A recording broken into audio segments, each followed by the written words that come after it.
Muy buenas tardes, bienvenidos a una nueva emisión de Doctor Responde. Entre otras, octubre es el mes de la prevención de las quemaduras. Por eso hemos escogido hoy este tema, quemaduras frecuentes y cómo reaccionar. Para desarrollarlo hemos invitado a la doctora Ana María Robledo. Ella es especialista en cirugía plástica y quemados. Doctora, buenas tardes. Hola, buenas tardes.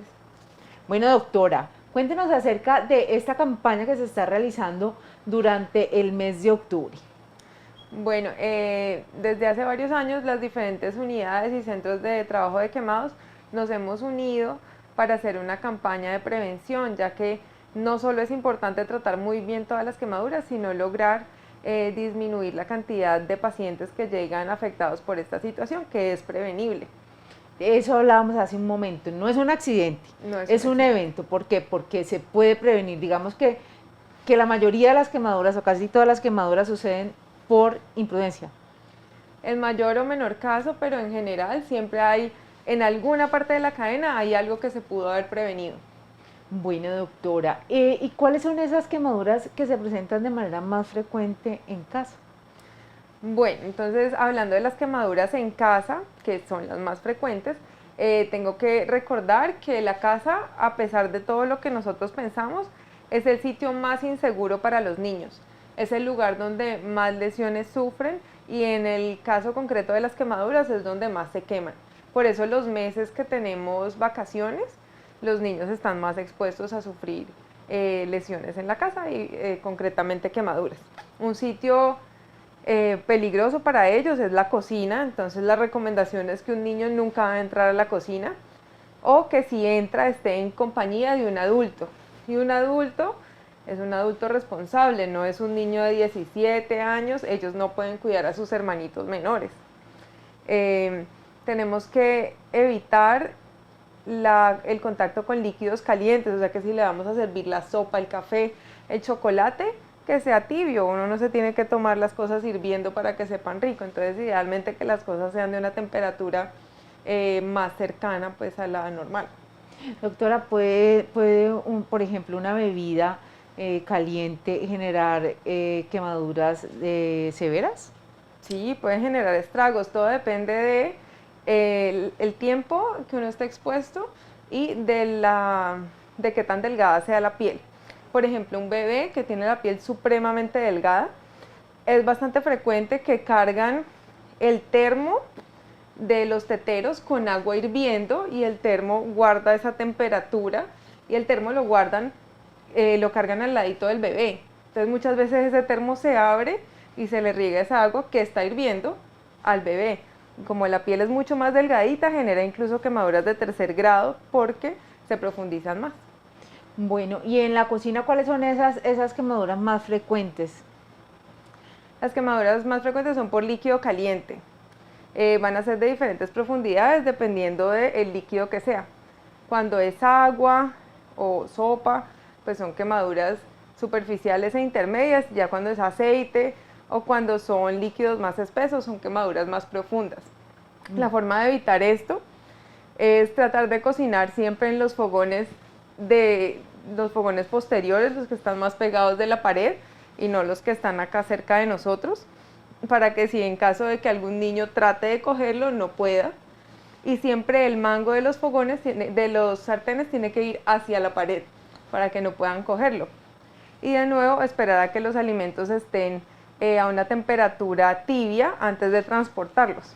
Sabe, doctora, que ese consejo de voltear los mangos de los sartenes es algo que he adoptado porque necesariamente no tiene que ser que haya niños en casa, sino que está haciendo uno el tránsito y de pronto tiene el sartén, el mango o la olla, un mango y termina uno tropezándose con ese sartén. Claro, uno se lo puede tropezar por andar a las carreras en la cocina, entonces también es un lugar en el que tenemos que saber a qué vamos y hacerlo con mucha responsabilidad.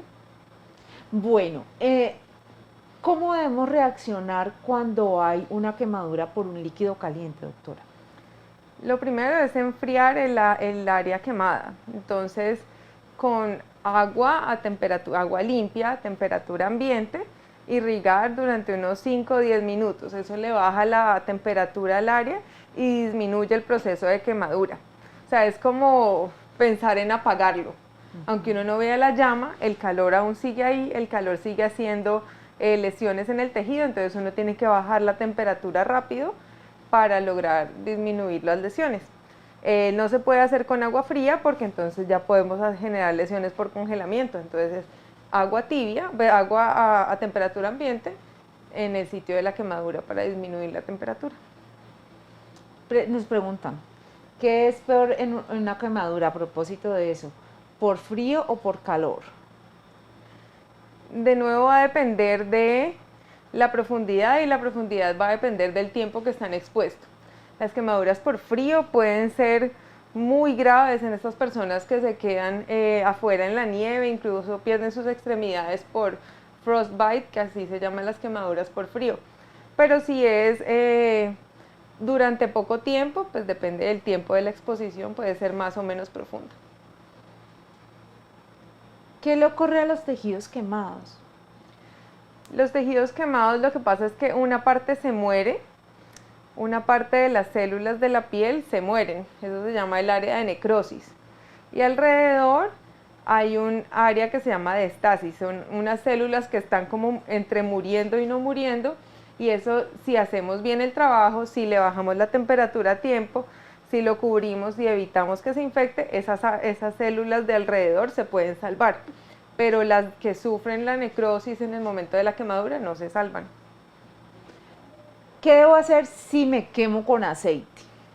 Es lo mismo, si tengo una quemadura con aceite, debo disminuir la temperatura con agua del chorro. ¿Por cuánto tiempo, doctora? 5 a 10 minutos. En las quemaduras que son por líquidos y que son térmicas, netamente térmicas, deben ser 5 a 10 minutos. Ya si uno sospecha que puede tener una quemadura con algún agente químico, debe ser 1 hora de irrigación. Doctora, por ejemplo, si yo estoy cocinando, pues estoy friendo algo, pues ahora ya cada vez es más raro porque terminamos haciendo... Exactamente. Pero si, por ejemplo, tengo salpicaduras de aceite, las quemaduras no son muy extensas, ¿qué debo hacer? ¿Debo pasar desapercibido? Bueno, lo mismo, si tengo quemaduras por salpicadura, lo primero es agua para disminuir la temperatura. Segundo es un lavado con jabón o si tengo isodine para desinfectar, mejor. Y luego lo recomendable con todas las quemaduras es que estén cubiertas. Entonces cubrirlas con una gasita o con una gasita y una crema. De pronto al día siguiente las miramos a ver si están grandes, si se ven feas o si me están doliendo mucho, debo consultar. Las quemaduras chiquitas. Cuando sí son grandes es mejor consultar desde que uno sufre la lesión. Bueno, y si, por ejemplo, bueno, ya puse el agua a temperatura ambiente, calmó, pero entonces llega la tía, llega la mamá, ay no, póngase cremita dental, póngase esta cosa, la otra, ¿hasta dónde debemos aplicar cremas o dentales o de otro tipo? Bueno, la crema dental es un agente, por el mentol y por lo que tiene, es bastante agresivo con los tejidos, entonces puede aumentar la quemadura, puede aumentar el tamaño y la profundidad. Igual todas las cosas que le apliquemos que no estén estériles, lo que puede pasar es que nos infecten, porque normalmente si uno se echa cualquier crema, cualquier cosa en la piel sana, tenemos nuestra barrera cutánea que nos va a proteger de cualquier bicho, cualquier microorganismo que esté, pero cuando estamos quemados ya perdimos esa protección. Entonces cualquier cosa que normalmente estaría limpia, entre comillas, que uno se puede echar en la piel sana, no se lo puede echar en la piel quemada. En la piel quemada solo cosas estériles, entonces cosas para la quemadura y que vengan en un tarro o un tubito, sulfaplata o cremas para las quemaduras. Por ejemplo, las cremas antipañalitis podrían ser. Eso lo usan a veces y si son quemaduras superficiales por agüita y son pequeñas, les va bien. Nos pregunta Alejandra Hernández, ¿cómo debe manejarse la quemadura por el sol en casos pues muy extremos cuando decimos estamos insolados? Bueno, lo primero, como siempre, es la protección. Entonces, cuando estemos expuestos al sol hay que repetir la aplicación del protector solar cada 2 horas. O si me metí al agua, idealmente repetir apenas uno sale. Además, evitar exponerse en las horas de mayor sol, que es entre 12 y 2 de la tarde. Si ya sufrimos una quemadura por el sol, entonces tenemos que mirar cuál es el riesgo de esta. Si son bebés muy chiquitos, menores de 1 año, si son adultos mayores de 70, tiene un riesgo que puede comprometer la vida. Entonces en estos pacientes, si los vemos decaídos, si vemos que no están orinando, hay que llevarlos a la clínica rápidamente porque esto les puede generar afección en los riñones y puede comprometerles la vida. Ya si son jóvenes sanos, el problema va a ser el dolor y el malestar que genera la quemadura. En este caso se maneja con cremas hidratantes y medicamentos para el dolor. Cualquier antiinflamatorio, diclofenaco o analgésico, simple acetaminofén. ¿Podría generarse una quemadura de tercer nivel por esta exposición al sol? Es raro que sea solo por exposición al sol, pero cuando lo combinamos, por ejemplo, con una hierbita, por ejemplo, el baño de ruda que se hacen, o las hierbas que le echamos al aceite que para que uno se queme mejor, eso puede generar una alteración en la conformación de la piel que hace que reaccione más con la luz. Eso podría generar una quemadura de segundo o incluso de tercer grado. ¿Cómo saber si una quemadura está curando? Si una quemadura está curando. Bueno, primero empieza a disminuir el dolor, que es algo que pasa muy rápido cuando cuando la cubrimos con los elementos que son, eso hace que empiece a disminuir el dolor. En los primeros 5 días es como eso, como que duela menos, que uno vea que no ha aumentado de tamaño en la superficie quemada. Y después de eso ya los pacientes empiezan a sentir algo de piquiña y es bastante común que cuando una quemadura esté cicatrizando pique bastante. Y todavía no se han inventado nada como para controlar del todo la piquiña. Y pues sobra decir que no se puede... Y no se puede rascar porque empeora la cicatrización. Bueno, nos habla Maricela Anastasia Murillo, dice buenas tardes, gracias por este espacio tan importante para nosotros, Dios les bendiga por tan excelente labor. Esta es pues un saludo que nos envían desde nuestras redes. ¿Por qué? No sé si ya esta se la hice, doctora, ¿por qué se infecta una quemadura? No me la has hecho, es muy importante. Bueno, las quemaduras se infectan. Bueno, te voy a decir por qué no se infectan las quemaduras. No se infectan por falta de antibióticos. O sea, una quemadura no es sinónimo de tener que tomar antibióticos. Las quemaduras no necesitan antibióticos de entrada. Es algo que quería dejar claro. Bueno, ¿y por qué sí se infectan? Se infectan porque les echamos cosas sucias que no son, que como ya había explicado, sucio no es lo que uno ve sucio a simple vista, sino algo que simplemente no esté estéril. Todo lo que uno se echa normalmente en las manos no se lo puede echar en la quemadura. También se infectan si las dejamos destapadas. Es muy común que la gente piense, como nos enseñaron a todos, que no podemos sancochar las heridas, que si la herida se sancocha, entonces se va a infectar. Entonces quieren dejar las quemaduras al aire libre, pero al aire libre está expuesto a bacterias, al sol, al viento, al agua, y eso va a hacer que se infecten y además va a generar muchísimo dolor porque está expuesta completamente. Entonces, si dejamos una quemadura expuesta, se va a infectar. Hay que siempre taparla y no se van a sancochar. Pues preguntan además, si me quemé con cloro, ¿debo seguir un cuidado diferente a los ya mencionados? Sí, si te quemaste con cloro, lo que tienes que hacer es lavarte profusamente durante 1 o 2 horas. No sirve tener una palangana con agua o una coca con agua y meter la parte quemada ahí, sino que tiene que ser agua del chorro que esté cayendo y cayendo, para así ir diluyendo la sustancia que te está haciendo la quemadura. Muchas veces estas quemaduras que son químicas, uno no siente el ardor en el momento, entonces toca hacerse el lavado incluso si no siente nada. Doctora, pero si he tenido una quemadura complicada estando en casa, ¿cuál es el tiempo prudente que debo esperar para acudir a un servicio de urgencias?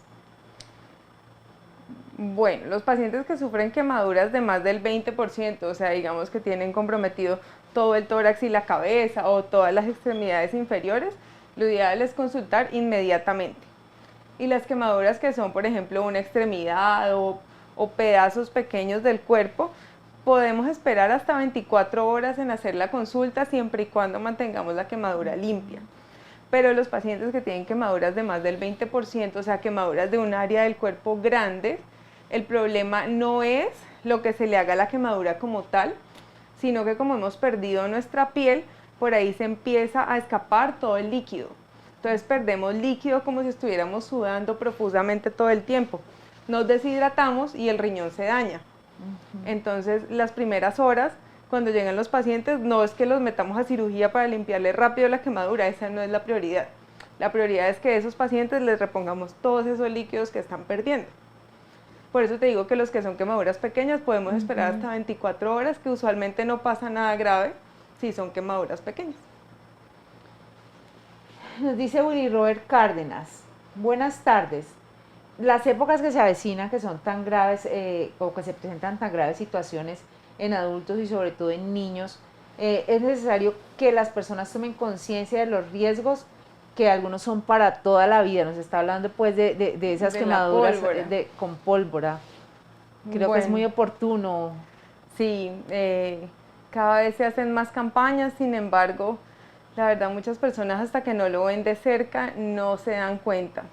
Y hemos tenido niños que se les escapan a los papás y van y se compran el tote o la petaca y luego llegan con la mano estallada, pierden un dedo, pierden un pedazo del pie y son cosas, como dijeron, para toda la vida. Entonces, no sabemos qué más hay que hacer con las campañas de prevención porque todo está dicho, sin embargo sigue pasando.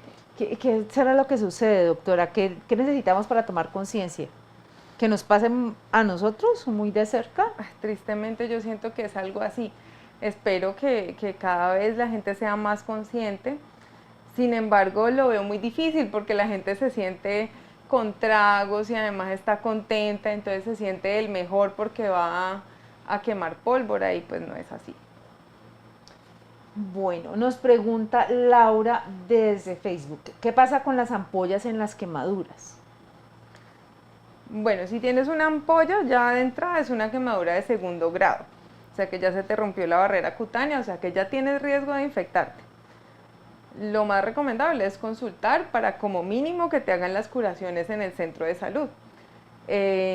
No es recomendable romper las ampollas, al menos no en las primeras horas, ya cuando llegan a cirugía o cuando llegan a Imbanaco después de varios días, en las primeras 24 horas no las rompemos y ya después de eso sí, pero debe ser hecho por un profesional de la salud. ¿Qué deben hacer o qué debe hacer una persona que es testigo de una quemadura? ¿Cómo debe reaccionar?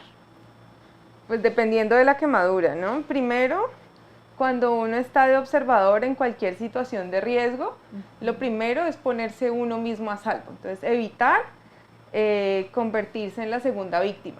Entonces, si tengo una quemadura eléctrica, tengo que lograr que la persona la podamos soltar del cable al que está pegado, pero yo no me puedo comprometer. Entonces buscar a alguien que sí sepa o con instrumentos que no conduzcan la electricidad. Segundo, si es una quemadura por fuego, lo que hay que hacer es tratar de asfixiar el fuego. No es tanto echarle agua y eso, sino digamos con ropa, con cobijas, tratar de asfixiar el fuego. ¿Sí? Pero siempre evitando que yo me vaya a comprometer y me vaya a convertir en una segunda víctima, porque ahí no estoy ayudando. Y si es una quemadura por químicos, ahí sí tengo que tener más cuidado. Entonces, siempre que me voy a acercar a esa persona, tengo que tener guantes de protección de látex, guantes de protección de nitrilo para evitar contaminarme yo mis manos con ese agente. Por acá hay otra pregunta que nos hacen es, ¿qué hacer con la piel muerta de una quemadura? Si tiene piel muerta, y por piel muerta entiendo que se han quemado las dos capas de la piel, que son la epidermis y la dermis, es una quemadura de tercer grado y eso debe ser manejado en un centro de atención de quemaduras. Llévelo a Imbanaco. Por favor, que además tenemos un programa que está cada día creciendo más, doctora, y con técnicas bien innovadoras. Sí, es cierto. Ya llevamos 6 años, estaba contando en estos días, 6 años de manejar quemados en Imbanaco, cada vez con más pacientes, con más experiencia, con más técnicas.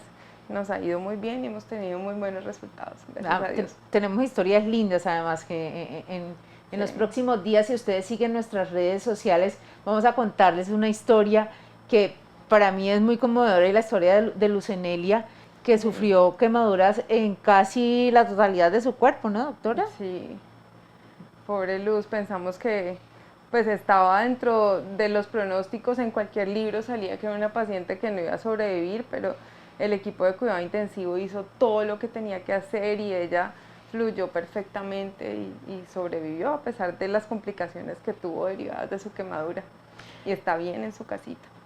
Sí, así que si ustedes quieren conocer de cerca esta historia, pues los invitamos a que estén muy atentos a nuestras redes sociales, @clínica Imbanaco. Bueno, doctora, queda algo bien importante y esta pregunta que nos hacen es, ¿una quemadura se puede prevenir? Siempre, todas las quemaduras son eventos prevenibles. Como ya había dicho, en algún momento de la cadena hay algo que se puede prevenir. Pensando lo más impredecible que es que le caiga a uno un rayo. Si le cae a uno un rayo es porque uno salió cuando había una tormenta. Entonces eso también se podía prevenir. Lo de los líquidos calientes, ya habíamos dicho múltiples formas de prevenirlo, es evitar transportar líquidos calientes, lo de los sartenes, evitar tener manteles si tenemos niños pequeños porque ellos se jalan del mantel. Y de las quemaduras por fuego, pues hay que estar haciendo siempre revisión de las instalaciones y evitar el uso de sustancias inflamables. Hay muchos videos en TikTok que los ponen como cosas chistosas de gente que está intentando prender algo y se prenden, pero no es chistoso, eso realmente pasa. Pasa cuando lo usas con gasolina, con alcohol, con cualquier sustancia inflamable, el fuego uno no lo puede controlar. En el momento que algo se incendia, no es el pedacito que creíste, sino ya es una llama gigante y la gente se quema. Y la gente se muere por esas quemaduras. Así que es muy importante poder tener precaución. Doctora, hace algún tiempo hablamos también acerca de estas vaporizaciones que le hacen a los niños o que hacen incluso las personas adultas para cuando hay congestión nasal. Sí, bueno, es una petición desde el fondo de los grupos de quemados de todo el país. Por favor, no utilicen vaporizaciones. Si sienten que el aire está muy seco y que necesitan humidificar, pueden utilizar un nebulizador o hay unos aparatos incluso que generan la vaporización, pero el hecho de tener una olla hirviendo debajo de la cama solo se presta para tragedias. El niño se la echa encima, se mete dentro de la olla, entonces llegan niños que están enfermos, o sea que ya es un riesgo en meterlos a cirugía y además quemados, o sea me toca operarlos pero tienen un riesgo porque ya estaban con gripa. Hace poco Y por cierto así, no mejora la parte respiratoria el hecho de hacer esas vaporizaciones, o sea que hay muchas otras cosas que se pueden hacer,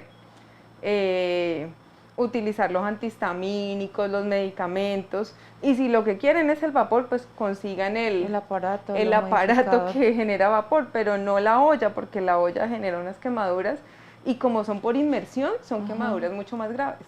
Hace poco tuvimos un caso así de una niña, ¿no fue, doctora? Todo el tiempo tenemos esos casos, son bastante comunes, porque está muy arraigado en la cultura que si tengo gripa me hago vaporizaciones. Y le dicen nebulizaciones, y una nebulización es algo completamente diferente. Diferente. Además, ¿se pueden quemar las vías respiratorias? Nos están preguntando. No, es difícil porque las vías respiratorias tienen sus propios mecanismos de control, están hechas para soportar temperaturas fuertes y son las que nos protegen pues de todo el medio exterior. Entonces las vías respiratorias como tal tiene que ser como que metiera la cabeza adentro o que se meta dentro de una cosa de vapor, tiene que pasar cosas excepcionales pues para que uno se queme las vías respiratorias de esa manera, pero es más quemadura por contacto, por vertimiento del líquido. Doctora, aprovechemos a toda la gente que está en ese momento conectada y que puede replicar este mensaje para que hagamos ese llamado a esas situaciones importantes en este mes de la prevención de las quemaduras. Bueno, recordemos que todas las quemaduras son eventos prevenibles y la forma de prevenir es evitar que los niños entren a la cocina, cocinar siempre en los fogones de atrás, no transportar los líquidos calientes, evitar hacer estas vaporizaciones y estar siempre siempre vigilantes, siempre teniendo en cuenta que el fuego no es algo con lo que uno deba jugar, que el fuego siempre nos va a ganar. Es mucho más grave de lo que uno piensa y el fuego es incontrolable una vez que se prende. Entonces, si vamos a hacer una fogata, que la haga alguien experto y nos hacemos de lejitos, porque eso también genera quemaduras. Bueno, doctora, le agradecemos mucho este espacio y pues todas esas recomendaciones. Gracias a ustedes. A ustedes muchas gracias por conectarse con nuestras redes y a nuestros Doctor Responde. La otra semana tendremos un nuevo tema de interés y mientras llega la otra semana quiero hacerles una invitación muy especial. Octubre es también el mes de la lucha contra el cáncer de seno. Por esto vamos a tener el próximo miércoles, mañana miércoles 26 de octubre, a las 6:30 de la tarde en el auditorio Armando González Materón de la sede principal de nuestra clínica, una charla muy especial con la doctora Ana María Fidalgo, ginecóloga y mastóloga de nuestra institución. Unidos en tu diagnóstico, cómo afrontar el cáncer de mama en pareja, porque los señores también juegan un papel fundamental en el tratamiento del cáncer de mama. A ustedes muchas gracias por acompañarnos, los esperamos mañana de forma presencial en la sede principal, auditorio Armando González Materón, ya lo saben, 6:30 de la tarde. Nos vemos la próxima semana con una nueva emisión de Doctor Responde. Clínica Imbanaco, Grupo Quirón Salud, vocación de servicio.